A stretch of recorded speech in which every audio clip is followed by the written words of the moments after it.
इंदिरा गांधी की हत्या और उसके बाद जिस तरह के राइट्स सिखों को लेकर भारत में होते हैं, वो दुनिया में ऐसी घटना है जिसको लेकर सिख सेंटिमेंट डेफिनेटली अफेक्टेड हुआ। भारत और कनाडा के अंतर्राष्ट्रीय संबंधों के परिप्रेक्ष्य में 1980 से 90 का दशक एक ऐसे दौर के तौर पर जाना जाता है जो बहुत सारी कहानियों से, भयानक रक्तपात से, सिखों और कनाडा और भारत के बीच की गुत्थियों से लिपटा पड़ा है। इन कहानियों के दौर के बारे में अगर बात करें तो पता चलता है कि भारत के सिख डायस्पोरा और भारत में होने वाली ऐसी कई घटनाएं जिनमें सिख केंद्र में थे और भारत के अंदर उठती हुई, जिसे कहना चाहिए अलगाववाद की चिंगारी, जिसे एक मास लीडर, जिसको शायद कुछ सिखों के समूह में जर्नैल सिंह भिंडरेवाला के तौर पर एक्सेप्टेड नाम के तौर पर जाना जाता है। ये जत्थेदार हुआ करते थे एक prominent Orthodox Sikh religious institution जिसको दमदाशी तकसाल कहते हैं, आनंदपुर साहब रेजोल्यूशन के अंदर उन्हें एक महत्वपूर्ण सिख लीडर के तौर पर वैल्यू दी गई। ये व्यक्ति 1947 में जन्म लेता है और इनकी मृत्यु 6 जून 1984 में होती है, 37 साल की उम्र में। मरने का कारण अगर आप जानेंगे तो गन पॉइंट पर इनकी डेथ हुई, क्योंकि ऑपरेशन ब्लू स्टार में जब लड़ाई भारत में खालिस्तान मूवमेंट की चल रही थी तो ये व्यक्ति एक मास लीडर के तौर पर, रिलीजियस लीडर के तौर पर अपने सिख सेंटिमेंट या सिख सेंटिमेंट के अंदर एक ऐसा रिलीजियस सेंटिमेंट जिसके अंदर अपनी पावर को शोकेस करते हुए, भारत की सोवरेनिटी को चैलेंज करते हुए एक प्रसिद्ध भारतीय गोल्डन टेम्पल अमृतसर के अंदर ये इवेंट हुआ।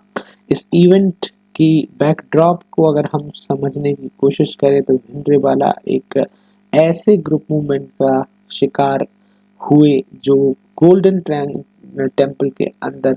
इस हेडक्वार्टर के अंदर एक ऐसे पैरेलल गवर्नमेंट, एंटी गवर्नमेंट या एंटी इंडिया इवेंट को चला रहे थे जिसमें अकाल तख्त के कॉस्ट पर उन्होंने भारत की सोवरेनिटी को चैलेंज किया। कहानी तो यहाँ तक है इस परिप्रेक्ष्य में बीबीसी की या जिनकी भी रिकॉर्डेड लाइव शूटिंग्स या वीडियोस अवेलेबल हैं इंटरनेट पर, वो ये बताने या समझाने के लिए काफ़ी हैं कि इस इवेंट के द्वारा भारत को तोड़ने की या खालिस्तानी मूवमेंट को पुश ऑन करने की कितनी बड़ी कोशिश की गई। लेकिन भारत की सरकार, भारत के अफसरान और भारत के काबिल जो ऑफिसर्स हैं, उनकी बदौलत, उनकी शहादत की बदौलत भिंडरेवाला की हत्या हुई और ये मूवमेंट एक तरह से भारत में उठ तो गया लेकिन इसे दबा दिया गया। इंदिरा गांधी सरकार और भारत के अंदर इस तरह के चल रहे मूवमेंट की हवा लगी और बाद में इंदिरा गांधी की मृत्यु के बाद भारत में सिखों के खिलाफ खासकर दिल्ली में नरसंहार हुआ और ये सारे मूवमेंट, ये एक कहानी के कई सिरे हैं जिनका के सिरे भारत से लेकर उन सभी डायस्पोरा के अंदर हैं जो सिख डायस्पोरा वर्ल्ड ओवर में है, खासकर कनाडा में एक जमाने में भारत से भागे हुए या डोंकिंग करते हुए बहुत सारे ऐसे मूवमेंट पैटर्न पर गए सिख नौजवान जो शायद भटके हुए थे, उनके भटकाव के अंदर भारत से उनको इस तरह से ले जाकर ब्रिटिश कोलंबिया या दूसरे नेशनल्स के साथ रखकर मेहनत मजदूरी के काम में लगाकर बाद में एक पर्पसफुल पैटर्न के अंदर कनाडा की नागरिकता देना और कनाडा के प्रति उन पंजाब में रहने वाले सिखों के मन में हमेशा एक कनेक्टिविटी ढूंढना जो पंजाबी डायस्पोरा के या सिख डायस्पोरा के लोग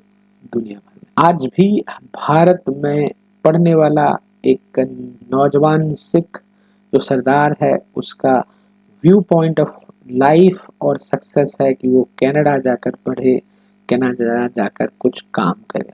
और जब हम 2000 के दशक में स्ट्रेंथनिंग इकोनॉमिक और एजुकेशनल टाई की बात करते हैं तो यहीं पर भारत और कनाडा के रिलेशंस बहुत बेहतर भी होते हैं और यही वो कारण है कि आज 2024 के अंदर भारत और कनाडा के रिलेशंस शायद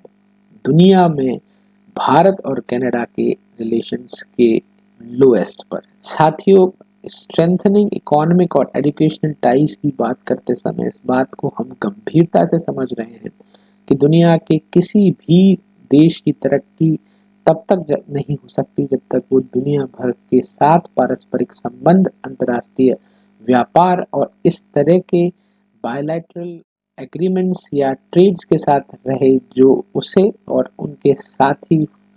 जो बिजनेस कंट्रीज हैं उनको प्रभावित करता है। भारत के कॉन्टेक्स्ट में भी ये बात इसी पैटर्न पर चलती आई है। साथियों, इस बात को समझने में हमें थोड़ी मैच्योरिटी दिखानी पड़ेगी या दिखानी चाहिए कि जिस कॉन्टेक्स्ट ऑफ डिस्कशन के अंदर हम कनाडा में भारत को अलग तरीके से यूथ को अपने डिप्लॉय करते रहे तो वो यूथ ब्रेन ड्रेन के थ्रू शायद एंटी नेशनल इंस्टीट्यूशंस के साथ जुड़ा। इस बात को कहते हुए मुझे कोई हिच नहीं है कि जब हम इंडिया से माइग्रेटेड ऐसे लोगों के बीच में जो मूलतः भारतीय हैं और भारत ने ही उन्हें इस काबिल बनाया है कि उस इंस्टीट्यूशंस में जाएं, लेकिन कुछ अलगाववाद के चक्कर में और कुछ तरह की ऐसी परिस्थितियां उनके पैटर्न ऑफ लाइफ के अंदर डाली गई जिसमें वो आर्थिक तरक्की के लिए, एजुकेशनल टाइज के लिए कनाडा जाते रहे और इंडिया कनाडा एसोसिएशन इसमें बहुत बड़ा रोल प्ले करता रहा। यूरोप और अमेरिका सहित या अमेरिकन कॉन्टिनेंट सहित अलग अलग देशों की अपनी अलग अलग मजबूरियां हैं और इन मजबूरियों में उनके अलग अलग पैटर्न्स हैं। 2010 के बाद हम देखते हैं कि एक नया इंगेजमेंट भारत और जो है कनाडा के बीच में पार्टनरशिप को लेकर शुरू हुआ। भारत के प्राइम मिनिस्टर जब दूसरे अपने Canadian prime minister Stephen Harper के साथ एफर्ट्स करते हैं अपने संबंधों को सुधारने की दिशा में, तो ये बात पर एग्रीमेंट होता है कि म्यूचुअल कॉपरेशन को बढ़ाने के लिए खासकर डिफेंस, न्यूक्लियर एनर्जी और ट्रेड में हम काम करेंगे। वहीं 2015 में निवर्तमान प्रधानमंत्री के जाने और नए प्रधानमंत्री के आने यानी प्राइम मिनिस्टर जो एग्जिस्टिंग है नरेंद्र मोदी के पहले कार्यकाल के अंदर भारत और कनाडा ने बहुत बड़े लेवल पर अपने ताल्लुकात स्थापित किए। प्राइम मिनिस्टर मोदी ने पहली बार ऐसे प्राइम मिनिस्टर का रोल अदा किया जो 40 साल के अपने अंतर्राष्ट्रीय संबंधों के दौर में 40 साल बाद कोई प्राइम मिनिस्टर के तौर पर कनाडा जाने वाले प्राइम मिनिस्टर थे। उनके द्वारा भारत और कनाडा के अंतर्राष्ट्रीय संबंधों में खासकर ऊर्जा और इकोनॉमिक कॉन्सेप्ट ऑफ क्लियरेंस के बारे में बड़ा अच्छा फॉलोअप लिया गया। लेकिन 2018 आते आते जस्टिन ट्रूडो की सरकार जब आई, उनके साथ एजेंडा बेस्ड लोगों के पर्सपेक्टिव में जो भारत के विषय में कनाडा के लोगों के बीच में इमेज बिल्डिंग की गई और उसके साथ साथ जिस तरह के स्टेटमेंट्स खालिस्तानी एक्सट्रीमिज्म्स के अंदर, चाहे वो हरजीत सिंह निज्जर हो या फिर पन्नू हो, इस तरह से भारत जैसे एक इम्पॉर्टेंट कंट्री को अगर आप बेसलेस एलिगेशंस लगाकर कुछ लेवल पर अपने ट्रेड और सिक्योरिटी इश्यूज और कल्चरल टाइज के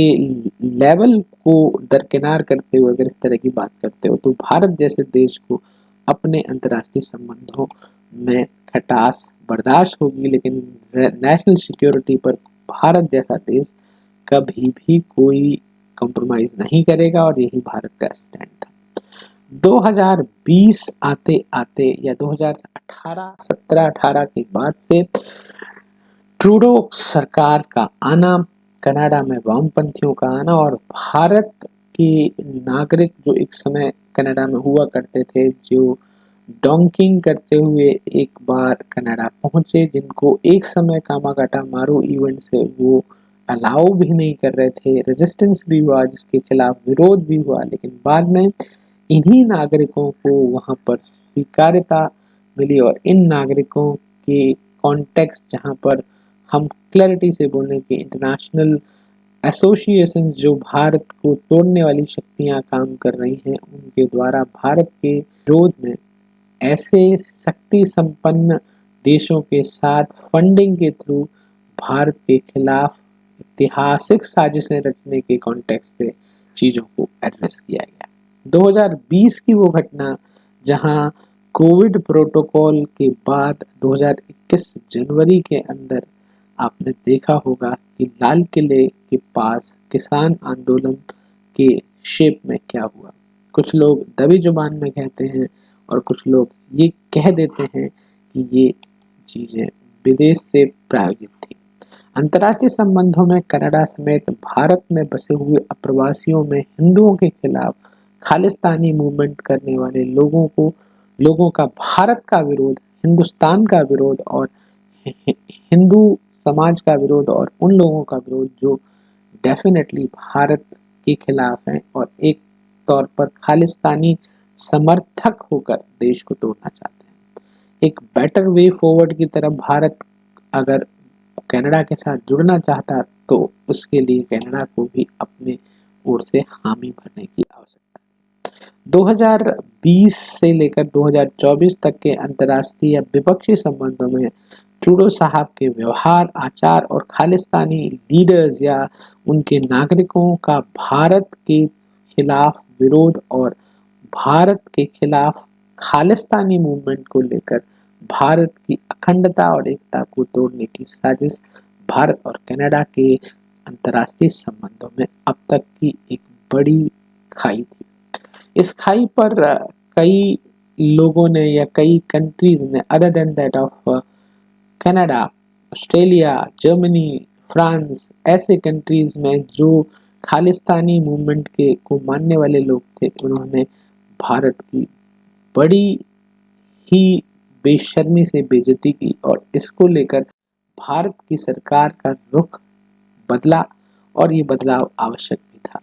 भारत के साथ किसी भी देश के अंतर्राष्ट्रीय संबंध तब तक खराब नहीं होते जब तक भारत अपने अंतर्राष्ट्रीय मुद्दों को अपने राष्ट्रीय मुद्दों पर हावी नहीं पाता या एकता अखंडता के मुद्दों पर हावी नहीं पाता। भारत का कनाडा के साथ कोई दुराव नहीं है, कोई ऐसी हमारी स्पेसिफिक डिप्लोमेटिक जिसे कहना चाहिए गैप नहीं है या किसी तरह का डिप्लोमेटिक डेडलॉक इस तरह का नहीं टूटा जिसमें कोई वॉर की स्थिति हो। अगर हम बात करें सेपा की, कॉम्प्रिहेंसिव इकोनॉमिक पार्टनरशिप एग्रीमेंट की, तो 21-22 में इन सब पॉलिटिकल डिफरेंसेस के बाद इन दोनों कंट्रीज के बीच में डिस्कशंस को लेकर सेपा पर भी हस्ताक्षर हुआ। 2023 में डिप्लोमेटिक रिलेशंस के अंदर हमारे खटास तब आई जब कनाडा ने इन सब के बावजूद भी भारत के इंटेलिजेंस को इस बात के लिए जिम्मेदार ठहराया कि जो भारत के अंदर सेपरेटिस्ट ग्रुप हैं वो उनकी कंट्री को तोड़ रहे हैं और उन्होंने भारत के डिप्लोमेट को वहां से एस्केलेट कर दिया। साथियों, इस बात को लेकर भारत बड़े लेवल पर, खासकर प्रधानमंत्री मोदी और रिसेंटली जिस तरह के स्टेटमेंट्स वहाँ के फॉरेन मिनिस्टर्स की तरफ से आ रहे हैं, अमित शाह के बारे में जो हमारे ऑनरेबल मिनिस्टर ऑफ होम हैं या होम अफेयर्स हैं, उनके बारे में बेबुनियाद बातें और खालिस्तानी समर्थक नागरिकों को लेकर हमारे अपने कंट्री के बारे में इस तरह के भ्रामक बातें और हमारे नागरिकों को जब हमला करके वहां से भगाया जा रहा है या परेशान किया जा रहा है, तो भारत ने अपने काउंसलेट को वहां से बुलाया। भारत ने दिल्ली में उपस्थित कनाडा के राजदूत को तलब किया और उन्हें तत्काल प्रभाव से अपना ऑफिस को बंद करने की इजाजत दी। नवंबर 2000 या अक्टूबर से लेकर नवंबर तक का दौर में भारत के कनाडा के साथ अंतर्राष्ट्रीय संबंध हैं। दुनिया में किसी भी देश के साथ भारत के वर्तमान अंतर्राष्ट्रीय संबंधों में सबसे निचले स्तर पर है। भारत और पाकिस्तान के अंतर्राष्ट्रीय संबंधों या द्विपक्षीय संबंधों में बहुत ज़्यादा वार्मथ नहीं है, लेकिन फिर भी उनके साथ भी भारत के संबंध एक लेवल पर है। लेकिन कनाडा के साथ हमारे जो रिलेशंस हैं उसके लिए खालिस्तानी सेपरेटिस्ट का होना, उनकी सरकार का अनेक हितों में, अनेक मामलों में एंटी इंडिया पॉलिसी को रखना, खालिस्तान का इंडियन सिविलियंस को टारगेट करना, और इसके अलावा बहुत सारे ऐसे आंतरिक मुद्दे हैं जहां पर एक भटकाव पूर्ण लीडरशिप में 2010 के बाद हमारे जो रिफॉर्म्स को रिएटरेट करने की जगह ट्रेड और डिप्लोमेटिक टेंशंस का जो दौर कनाडा की लीडरशिप के साथ खासकर जस्टिन ट्रूडो के सरकार में चला, वो बहुत भयावह भी था, बहुत खतरनाक। और इस दौर में वो कुछ ला दिया जो बहुत आवश्यक। भारत कनाडा के साथ बहुत बड़े लेवल पर अपने अंतर्राष्ट्रीय और सांस्कृतिक संबंध रखता है। भारत का डायस्पोरा, भारत का सिख समाज जो दुनिया भर में अपनी कैपेसिटी के लिए जाना जाता है, इंटेलेक्चुअल कैपेसिटी के लिए जाना जाता है, उनके कंट्रीब्यूशंस बहुत एट पार हैं, लेकिन सेपरेटिस्ट लोगों के बहकावे में आकर भारतीय यूथ को बर्बाद करने की कनाडा की साजिश और कनाडा के साथ भारत के जो इंटरनेशनल रिलेशंस का एक निचले स्तर पर आना, ये कोई संयोग नहीं था, ये किसी लीडरशिप का कमाल नहीं था, ये या किसी तरह की कोई एक डिप्लोमेटिक फेलियर नहीं था, बल्कि भारत के खिलाफ विदेश की धरती से फंड्स जनरेट करते हुए और उस फंड का इस्तेमाल भारत विरोधी कार्यों में करना, चाहे वो खालिस्तान मूवमेंट से रिलेटेड कोई भी इवेंट हो। इस इवेंट के क्वेस्ट में मैं बहुत सारी चीज़ें ऐसी चर्चा नहीं कर रहा हूँ जो मुझे नहीं करना चाहिए यूट्यूब प्लेटफॉर्म पर, लेकिन खालिस्तान के संबंध में भारत की पॉलिसी बहुत क्लियर है। भारत में पंजाब या पंजाबी हुकूमत या पंजाबी कौम अपने आप में एक बहुत जज्बेदार कौम है। इसके द्वारा भारत के स्वतंत्रता आंदोलन, भारत के विकास और भारत की इकोनॉमिक और सोशल डेवलपमेंट में जो कुछ कंट्रीब्यूशन दिया गया है वो किसी और कम्युनिटी से कम नहीं है। लेकिन सिख भारत विरोधी हो सकते हैं, ऐसा न तो है न माना जा सकता है। अगर सरदार भगत सिंह की बात करूं, अगर एथलीट मिल्खा सिंह की बात करूं, या ऐसे अनेकों सिखों की बात करूं जो बेन सिंह के तौर पर हैं, जो हरभजन सिंह के तौर पर हैं, या वो व्यक्ति जो इंडियन आर्मी में, इंडियन बैंक में, इंडियन सिविल सर्विसेज में भारत का रिप्रेजेंटेशन कर रहा है,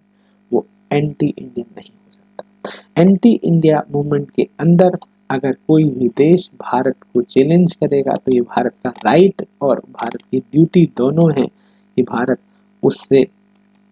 उसी भाषा में बात करे जैसा भारत के प्राइम मिनिस्टर ने G20 समिट के दौरान कनाडा के प्राइम मिनिस्टर के साथ किया, और उन्हें एक G20 के कॉन्वोकेशन के दौरान भारत छोड़ना पड़ा। अचानक से उन्होंने भारत छोड़ा और भारत के इंटरनेशनल रिलेशंस के इस क्वेस्ट में इनकी जो स्थिति दिख रही थी बहुत अच्छी नहीं थी। तो आप इस कॉन्टेक्स्ट ऑफ डिस्कशन को सुन रहे थे, भारत और कनाडा के अंतर्राष्ट्रीय संबंधों जो कि अभी न्यूनतम स्तर पर हैं या सबसे निचले स्तर पर हैं, उसमें कामाकाटा मारू या 47 से लेकर 60 का अच्छा दौर, 70 का न्यूक्लियर रिफ्ट जहां पर कनाडा के सहयोग से भारत ने बड़े लेवल पर कामयाबी हासिल किया, 80 और 90 का वो दौर जहां से भारत और कनाडा के रिलेशंस के अंदर टर्बुलेंस आना शुरू किया, 2000 का इकोनॉमिक और एजुकेशन टाइज का दौर, और उसके बाद 2010 के बाद से लेकर 2015-18 तक बेटर स्थितियां बनाने की कोशिश, लेकिन उसके बाद जस्टिन ट्रूडो और उनका एक्सट्रीमिस्ट हिस्सा डिप्लोमेसी का भारत को चोट पहुंचाने की कोशिश करेगा, तो भारत इतना कमजोर नहीं कि अपनी सिक्योरिटी, अपने कल्चरल टाइज को ऐसे ही खराब करे। भारत ने अपने राष्ट्रीय हित को पहले रखा। 2020 के बाद भारत के संबंध कनाडा से सबसे निचले स्तर पर हैं और इसके लिए कोई और जिम्मेदार नहीं है कनाडा की हायर लीडरशिप और वो लोग जो भारत को तोड़ना चाहते हैं। आपको याद रहे कि भारत एक बहुत शक्तिशाली, प्रभुता संपन्न और शक्ति संपन्न देश है। यहाँ डाइवर्सिटी तो हो सकती है, यहाँ डिप्लोमेटिक डेडलॉक हो सकते हैं, यहाँ पार्टीज या राजनीतिक पार्टियों के बीच में मतभेद हो सकते हैं, लेकिन जब बात इंडिया की होती है तो एक ही आवाज होती है, India is the ultimate quest of achieving peace excellence and sovereignty. आपको ये वीडियो कैसा लगा इस विषय में बताइएगा। आपके अपने देश के प्रति या खालिस्तानी मूवमेंट से संबंधित इंडिया का या कनाडा